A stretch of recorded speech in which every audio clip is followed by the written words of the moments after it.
Olá, família operandi, como vocês estão? Chegamos a um dos melhores meses do ano, Halloween, por isso que o cenário vai dar uma mudadinha no nosso arquivo Serial Killers esse mês, mas eu acho que tá bem legal, né? A história desse serial killer que eu vou falar hoje pra vocês surgiu assim muito de repente. Eu fiz lá no Instagram do Operandi um Reels com filmes que se baseavam em crimes reais. E aí eu me deparei com esse Gordon dos Crimes do Galinheiro de Wineville. E aí fiquei lá com isso na cabeça e anotei. Nem tinha o canal do Operandi aqui no YouTube ainda. E esse crime, uma parte dele deu origem ao filme A Troca, que inclusive a Angelina Jolie atua. Então, caso você também não tenha ouvido falar, fica aí comigo que eu vou te contar tudo.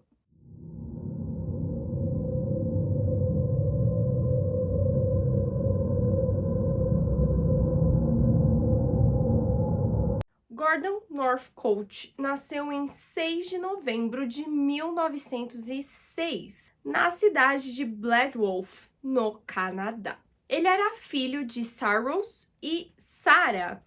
A mãe dele, inclusive, teve 5 abortos espontâneos antes, da Winnie e dele virem a família. Então, a Sarah ficou um pouco traumatizada quando o assunto é maternidade. A Sarah, ela vinha de uma família humilde e extremamente religiosa, gente. Mas essa crença religiosa da família da Sarah e da Sarah ultrapassava a linha do fanatismo, chegando a ser uma obsessão. Já por outro lado, o Cyrus, ele era ateu, galera. Isso mesmo, né? Tipo, absolutamente o oposto. Após o nascimento da Winnie, o casal se separou. Foi mais ou menos após 5 anos que a Winnie nasceu. Só que, infelizmente, um trágico evento reuniu Sarah e Cyrus novamente. O filho primogênito, homem da família, veio a falecer decorrente de uma pneumonia. Aí a Sarah entrou em uma profunda depressão e começou a questionar a existência de Deus e também a culpá-lo pela morte do seu filho. Só que aí a Sarah acabou engravidando novamente e ela ficou assim zero feliz com esse evento, muito pelo contrário, despertou um ódio muito grande nela e aí juntou a fome com a vontade de comer, porque o Cyrus falou assim pra ela: aborta esse filho, tira esse filho antes dele se desenvolver nessa gestação. Enfim. A Sarah, então, tentando se livrar deste filho e tentando fazer com que essa gestação não fosse adiante, ele e ela tentaram várias coisas. Por exemplo, a Sarah se jogou de vários lugares altos. Ela também ficava andando a cavalo assim, tipo, horas a fio. Fora que o marido dela, o Cyrus, espancava ela e dava socos especificamente na região da barriga. A vontade da Sarah e do Cyrus se livrar, do filho que estava a caminho era tão grande que numa dessas sessões de espancamento na tentativa de resultar em um aborto, o Cyrus chegou a quebrar uma vértebra da Sarah. Quando é pra ser, E nada do que eles fizeram adiantou e a gestação seguiu. Assim que o Gordon nasceu, ou seja, essa gestação que aconteceu, tudo isso que eu acabei de falar para vocês, era a gestação do Gordon. E assim que ele nasceu, a Sarah olhou para o bebê e, de repente, todo o seu amor maternal e fé em Deus voltaram magicamente.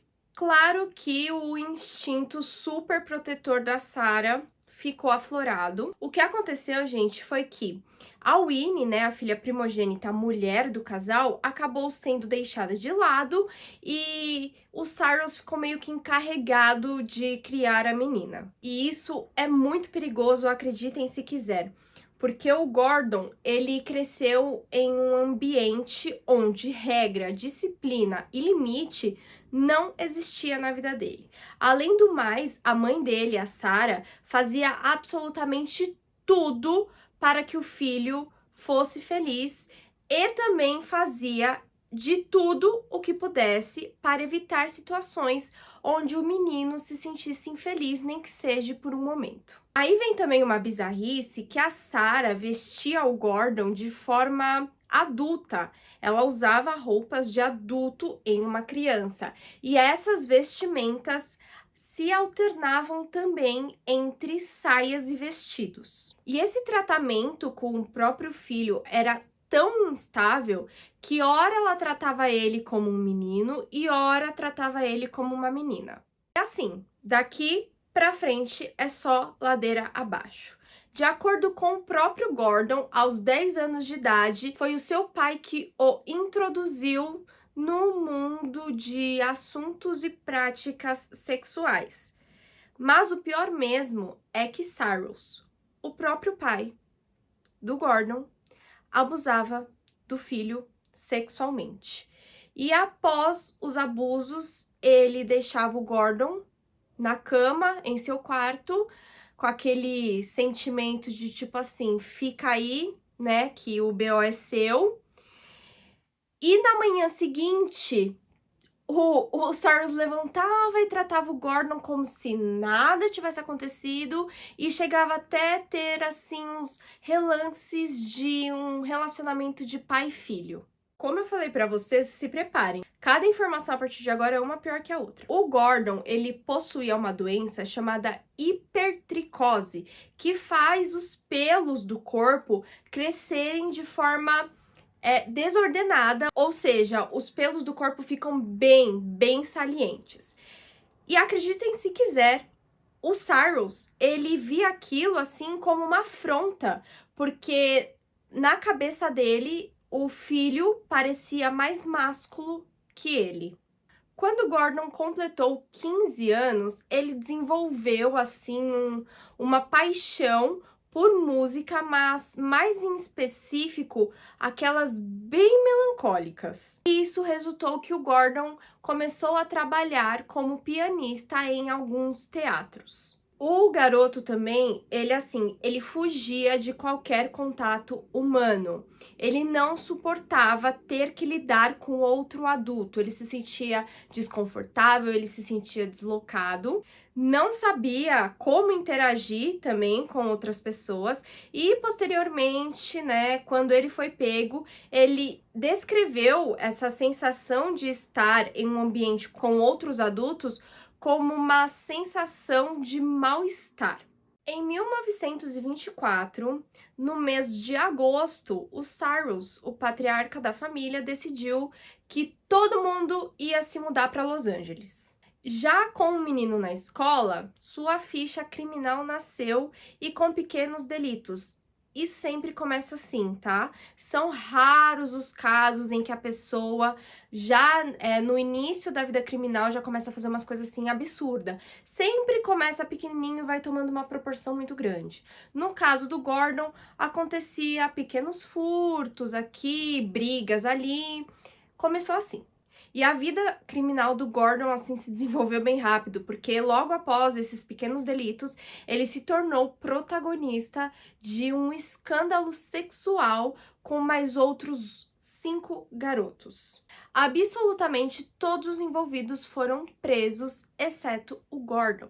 O Gordon, ele era, assim, 171, um mentiroso muito habilidoso. E por ter essa habilidade em mentir, ele conseguiu escapar dessa situação e de muitas outras, de ser acusado, de ser julgado e até de ser preso. Em meados de 1926, e essa informação foi o próprio Gordon que confessou, ele ficou mais ou menos 2 anos alimentando ideias de assassinato e também ideias pedófilas, e ninguém nem suspeitava disso. E aqui que começa o BO de verdade. Aos 17 anos, o Gordon fez um pedido inusitado para o Cyrus, tão inusitado que o próprio pai foi pego de surpresa. Ele havia feito o pedido de o pai comprar para ele um rancho, né, um terreno para ele poder criar galinhas. Óbvio que, como sempre, todos os pedidos do Gordon foi aceito e esse não foi exceção.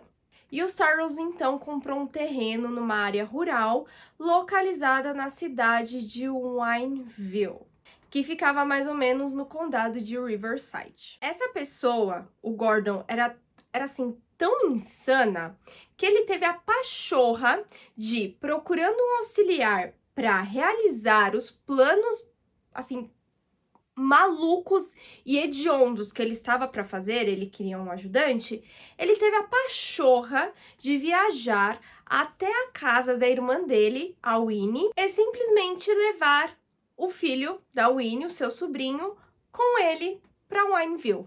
Sanford, que era o sobrinho do Gordon, na época dessa situação, ele tinha 13 anos. E eu não sei como, não encontrei o que o Gordon falou pra irmã dele, mas conseguiu levar o sobrinho com ele. Óbvio que o objetivo do sobrinho estar com ele não era nada bom. Ele, inclusive, proibiu Sanford de frequentar a escola e obrigava o menino a levantar todos os dias às 5 horas da manhã para cuidar da fazenda e realizar trabalhos no rancho. E aí o negócio começa a ficar pior ainda. Pior do que já é. Porque o Sanford, o sobrinho do Gordon, era espancado cerca de 8 vezes por dia.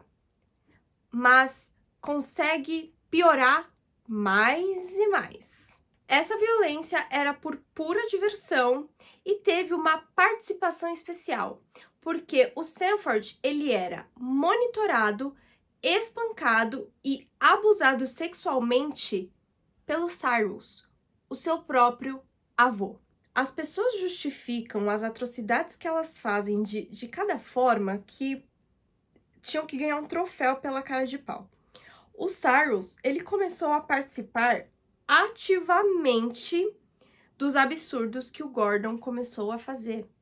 E ele posteriormente deu a desculpa dessa participação como uma forma que ele achou de estreitar o relacionamento que ele tinha perdido com a mulher. E este cidadão, o Cyrus, ele saía de carro e buscava por volta de 5 a 10 meninos e levava essas vítimas para o rancho para que seu filho abusasse desses meninos.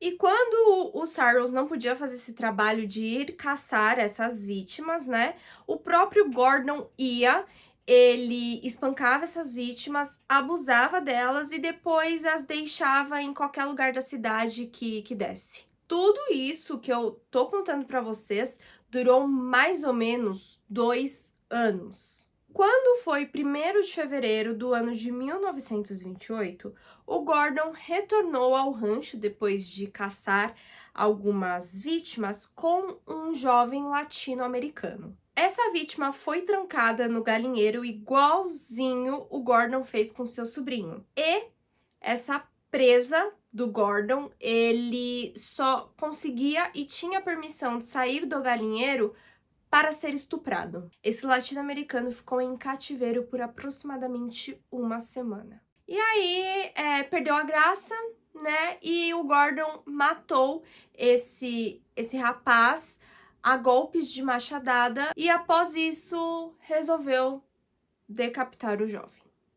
Ele ainda teve a capacidade de obrigar o Sanford, o sobrinho dele, a queimar essa cabeça em uma fornalha lá do rancho, e enquanto isso o Gordon ele fez uma cova bem funda para jogar os restos mortais e cobriu, né, este buraco e esses restos de corpo com bastante cal. Só que aí, essa foi a cereja do bolo, porque dia 10 de março de 1928, com a ajuda da própria mãe, Sim, com a ajuda da Sarah, o Gordon sequestrou um menininho chamado Walter Collins. Essa criança só tinha 9 anos e eles raptaram esse menininho quando ele estava a caminho do cinema. Essa criancinha foi mantida em cativeiro no galinheiro, sem água e sem comida. E claro que era abusada sexualmente constantemente até que o corpo não aguentasse mais e a criança desmaiasse. Os abusos eram tão intensos e tão fortes que, de acordo com relatos de quem presenciou lá, porque tinha mais gente, né, em cárcere no rancho, o menino chegou a ficar até com as suas partes íntimas em carne viva. Só que o problema foi que o desaparecimento do Walter, ele foi muito repercutido. Saiu em tudo que é jornal, né, na época. E a Sarah ficou com medo que eles libertassem essa criança e ela denunciasse o Gordon. Então a Sarah, ela deu a alternativa de matarem o menino. Em 16 de maio de 1928, dois irmãos, Nelson e Lewis Winslow, respectivamente com 10 e 12 anos, também foram sequestrados pelo Gordon. Seguindo, né, o padrão, foram espancados, foram violentados e após isso tiveram as suas vidas retiradas e também tiveram seus corpos enterrados e jogaram muita cal também por cima para ocultar os restos mortais. O Gordon, ele tinha o hábito de ficar mandando cartas para a irmã dele, para a Winnie, falando que o Sanford, né, o filho dela, estava ótimo, que estava tudo bem. Só que chegou um tempo que a Winnie não estava mais acreditando, sabe, no que ele estava falando. Então, ela resolveu ir ver com seus próprios olhos como é que o seu filho estava vivendo. Esse reencontro aconteceu após 2 anos do Gordon ter levado o menino para o rancho.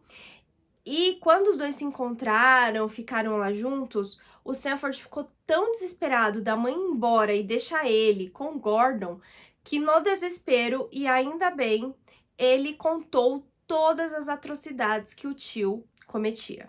A Winnie, assim, ficou horrorizada com tudo que o filho contou e foi bem esperta porque aí ela voltou para a cidade dela com o Sanford e só então ela denunciou o próprio irmão e os pais para a polícia. No dia 19 de setembro de 1928, Gordon e Sarah foram condenados. A Sarah foi condenada pelo homicídio do menino Walter e ela pegou prisão perpétua e só poderia recorrer à condicional após 12 anos de prisão. O Cyrus acabou que foi internado em uma clínica psiquiátrica, né? Ele foi institucionalizado, seria o termo correto, e ele não segurou a barra de lá não e acabou tirando sua própria vida. O julgamento durou 27 dias e no dia 8 de fevereiro de 1929, o Gordon foi condenado pela tortura e homicídio daquele jovem latino que ele sequestrou e também dos dois irmãos Winslow. Ele foi sentenciado à pena de morte e seria enforcado no mês de outubro de 1930. No dia antes dele ser enforcado, Gordon tocou a sua música favorita, que chamava Songs of the Songs. E aí, aonde que entra, né, esse crime com a inspiração para o filme A Troca? Eu vou te explicar. Lembra o menininho que foi sequestrado, que deu maior repercussão, que era o Walter Collins? Então, a mãe já entrou em contato com a polícia falando que o seu filho tinha desaparecido e tudo mais.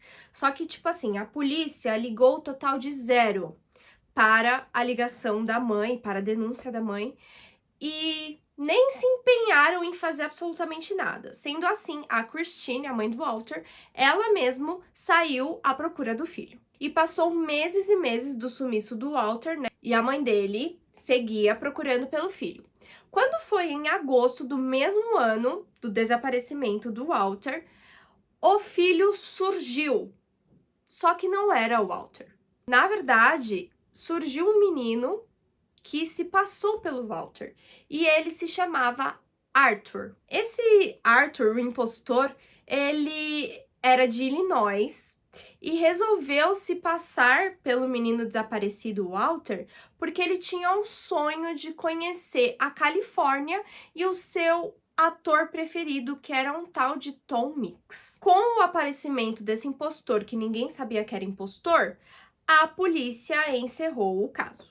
Só que a Christine, gente, mãe é mãe, né? Apesar do menino parecer demais com o filho dela, ela insistia que não era o Walter. Mas o Departamento de Polícia de Los Angeles, eles não acreditaram que aquele não era o filho dela e ela foi obrigada a levar o Arthur, que falavam que era o Walter, para sua própria casa. Passou alguns dias e a Christine não aguentou mais. Com certeza você até pode ser parecido com alguém, mas você imitar a personalidade, trejeitos de uma pessoa é bem difícil. Sendo assim, a Christine levou de volta esse menino para a polícia e o capitão J.J. Jones, ele se recusou a acreditar na teoria da mulher que aquele não era seu filho e, mais do que isso, acusou a mulher de estar fugindo das suas obrigações maternais e que, na verdade, a intenção dela era fazer com que o Estado bancasse e criasse o seu próprio filho. Aí o auge foi que a Christine, ela foi internada em um hospital psiquiátrico a pedido da polícia. Só que enquanto ela estava internada, foram feitos exames no menino.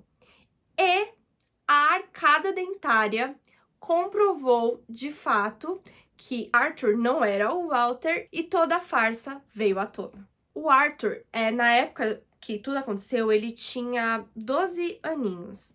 E ele contou que, após a sua mãe morrer, ele teve que ir morar com seu pai e sua madrasta. Só que ele falou pra polícia, né, confessando tudo que ele estava fazendo, que o pai dele era um homem muito frio e a sua madrasta era uma mulher muito maliciosa. Sendo assim, ele resolveu fugir e ficou sabendo do desaparecimento desse menino, se achou muito parecido com ele e resolveu fingir que ele era o Walter.